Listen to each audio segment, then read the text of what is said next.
Cet après-midi, on est ravis de vous recevoir. Vous allez voir, on va vivre un grand moment chargé d'émotions. On va parler de projets, on va parler WM, 2M, TM, Cerelia, tout ça.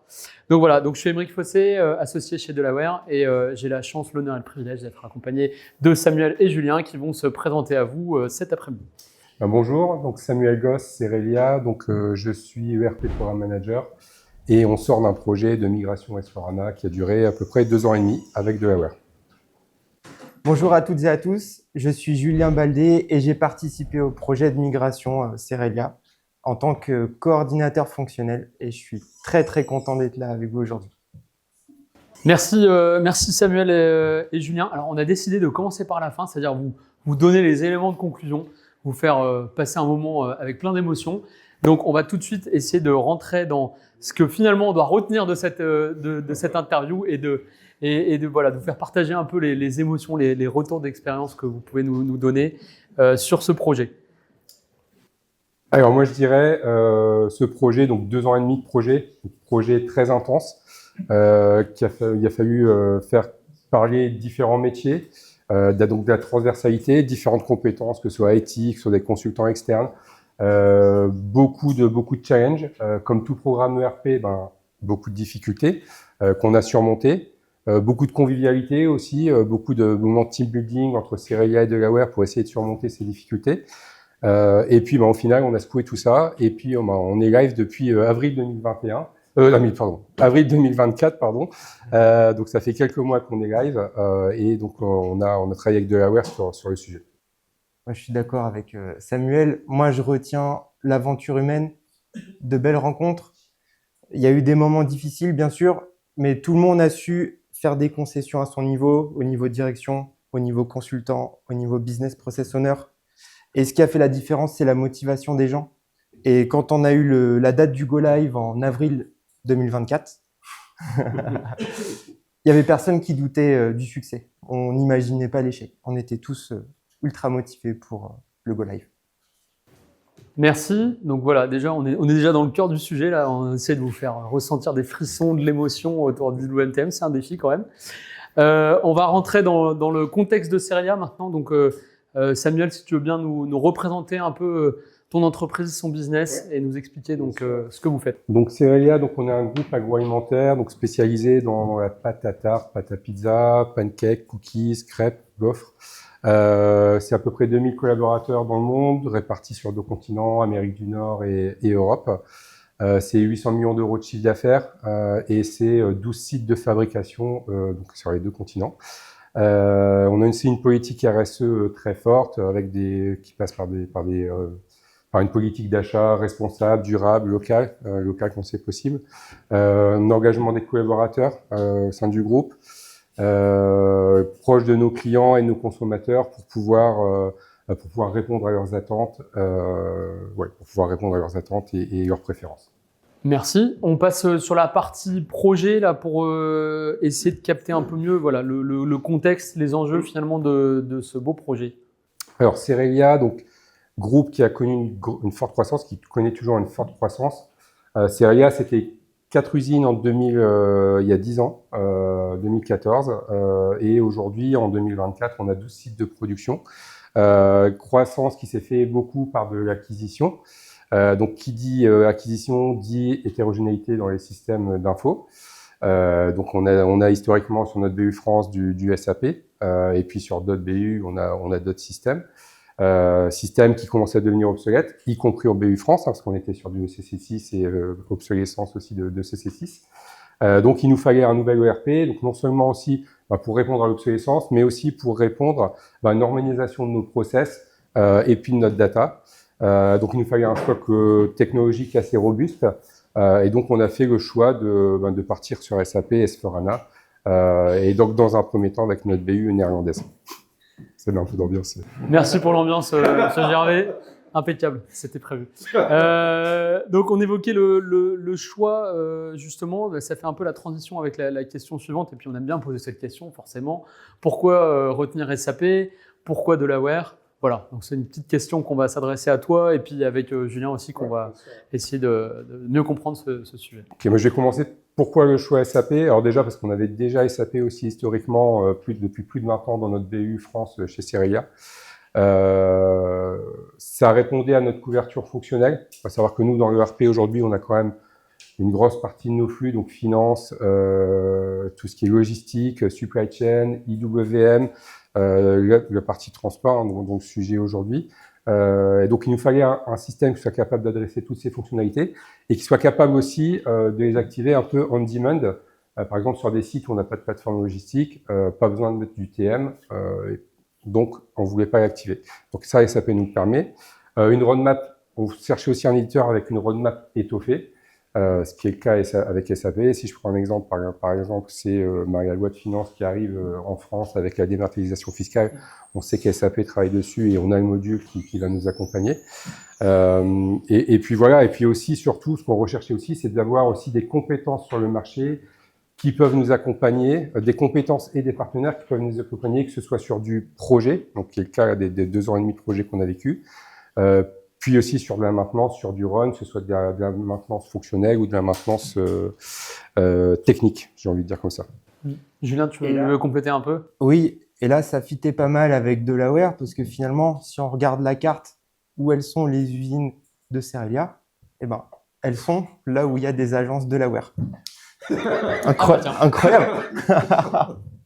Au UK, en Hollande, Amérique du Nord, on pouvait accompagner Cerelia partout où ils avaient besoin d'accompagnement.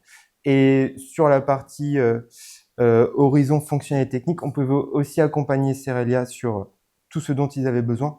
On pouvait répondre à par exemple, les compétences de développement, que ce soit sur SCPI, la plateforme, le middleware SAP, et plus sur des compétences plus pointues, IWM et TM. Ouais, je suis d'accord avec ce que tu dis, Julien, et je rajouterais aussi une chose, c'est que en cours de projet sur la France, SAP et Delaware sont venus vers nous avec une offre de migration sur RISE, savoir qu'on avait déjà une plateforme S4, une belle opportunité commerciale. On avait donc comment? C'est pas moi. Donc voilà, donc en cours de projet français, donc de notre BU France, on a eu en plus ce projet de migration du on-prem vers du RISE, qui est passé dans un premier temps par un projet d'upgrade et ensuite migration sur la plateforme RISE. Donc Delaware nous a aussi accompagnés dans ce programme. Je vérifie le timing parce que le machin il n'est pas parti là, mais on est dans les temps, tout va bien. Donc voilà, on a abordé un peu les raisons du choix, SAP, Delaware. On a commencé à parler de quelques composants bizarroïdes, la SCPI, tout ça. On va rentrer un peu plus dans la partie justement techno, fonctionnalité. Donc c'est là où on va demander un peu l'éclairage de Julien pour savoir finalement ce qui a été mis en place sur ce projet. Avec plaisir. Alors chez Cerelia, on a mis en place une supply chain totalement intégrée et automatisée là où ça pouvait l'être. Alors la première brique qu'on a mis en place, c'est la gestion des emplacements. On partait d'une solution qui était plus manuelle et là on a informatisé, on a codifié les emplacements dans les entrepôts logistiques. Le deuxième élément qu'on a mis, c'est des étiquettes partout dans les entrepôts. On en a mis partout, là où ça pouvait l'être. Et ce qui a fait que, faut s'imaginer un logisticien avec son scanner radio frequency. Quand il y a la palette qui arrive sur le quai, il scanne la palette, il scanne l'emplacement où il doit déposer la palette et automatiquement, on a l'entrée en stock qui se fait naturellement. Ça permet d'améliorer ce qu'on appelle la précision de stock. Ça a pas mal de bénéfices, entre autres, par exemple, pour les inventaires. On peut avoir une meilleure précision d'inventaire et moins d'écart de stock. On a aussi automatisé la détermination automatique de la Product Supply Area. C'est comment en français déjà, Samuel? RDA Pro pour la production. Ça, ouais. Je connais que le mot. Ou PSA pour ceux qui connaissent. Voilà, en fonction de règles de gestion métier, on a une détermination automatique de la PSA. Côté Transportation Management, il y a 2 principales briques fonctionnelles qui ont été mises en place. C'est le cockpit de transport. Donc là, on a mis à disposition de Cerelia des KPI qui leur permettent de prendre les meilleures décisions possibles le moment venu. Après, c'est totalement intégré avec IWM. Donc, c'est-à-dire qu'on pouvait voir les livraisons non affrétées, affrétées, en cours de picking, en cours de packing, ou totalement mises dans le camion et sorties marchandises de l'entrepôt. Il y a un deuxième élément intéressant avec le module Transportation Management, c'est qu'on va très loin dans la préfacturation. Donc, on est capable de mettre une tarification transporteur assez poussée dans SAP. Et on sait tous ici que les factures de transport, ça peut être des pages et des pages et des pages avec des tarifications complexes. On peut aller loin dans le calcul, et ce qui fait qu'on peut améliorer les provisions comptables. Quand on va exécuter le transport, on a une réception automatique dans SAP de la commande d'achat vis-à-vis des transporteurs, ce qui permet la génération automatique encore des gros mots, des FNP, des factures non parvenues, pour ceux qui connaissent. C'est bon? On vous a pas perdu? Vous êtes encore là? Ok, parfait. Merci, merci Julien. Après ces belles fonctionnalités, et on y reviendra, je suis sûr qu'il y a plein de questions, on aura le temps pour ça. Petit retour d'expérience, conseil, feedback de la part de Samuel là, sur ce projet, parce qu'on a plein de gens qui meurent d'envie d'en connaître plus. Soit ils l'ont déjà un peu fait et ils sont preneurs de tes conseils, soit ils vont bientôt le faire. Donc, quelles sont les leçons learned? Alors, déjà, il faut savoir que ce qu'on s'était fixé comme objectif chez Seria, alors peut-être un peu ambitieux, peut-être challenging, c'était de basculer toute notre BU, donc nos 5 sites de production, nos 2 plateformes logistiques, mode Big Bang, début avril. Donc ça, c'est pour donner un peu de contexte, vous allez comprendre un peu pourquoi après.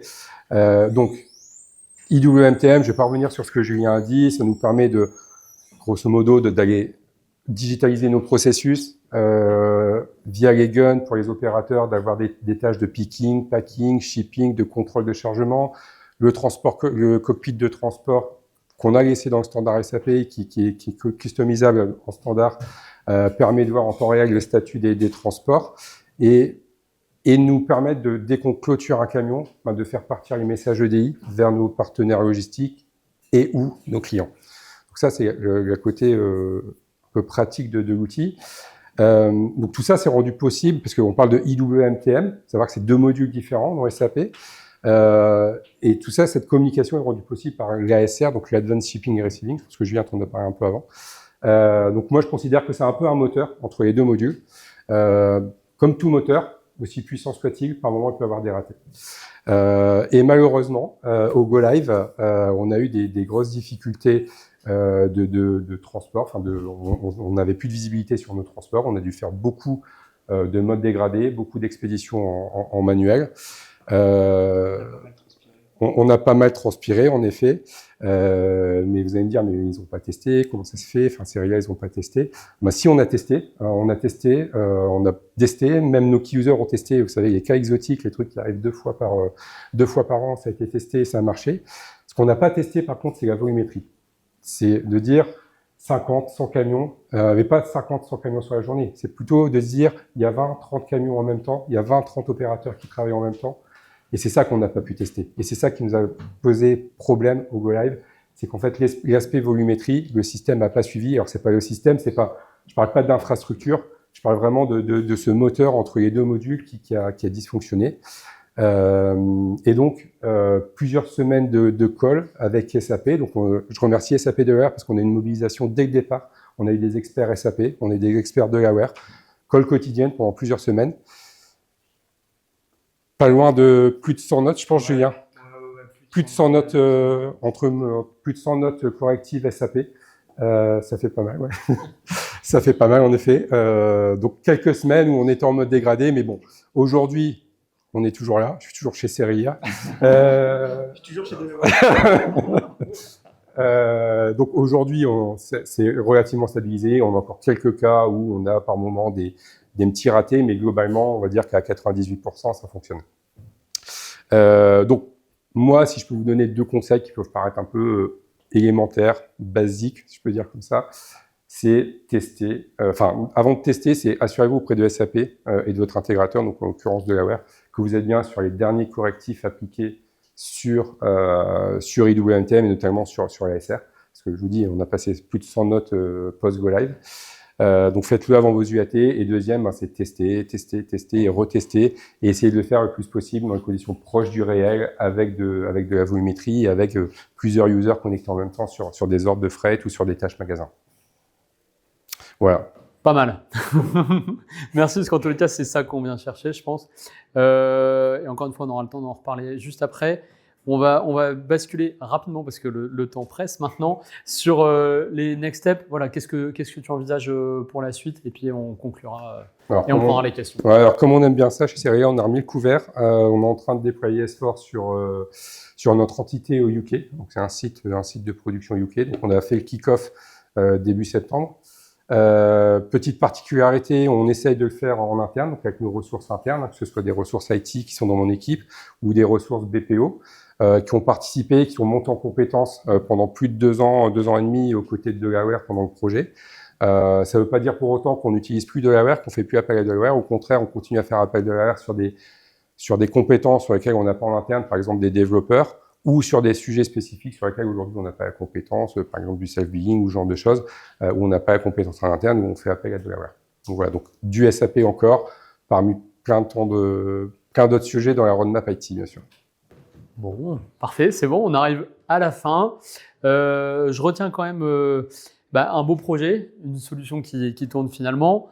On a de l'émotion, ça merci, on l'a bien ressenti. En travaillant aussi un peu l'interview, on a senti que c'était un vrai projet, voilà, on n'a pas honte de le dire. On vous remercie aussi d'avoir pris part à cet atelier. Merci.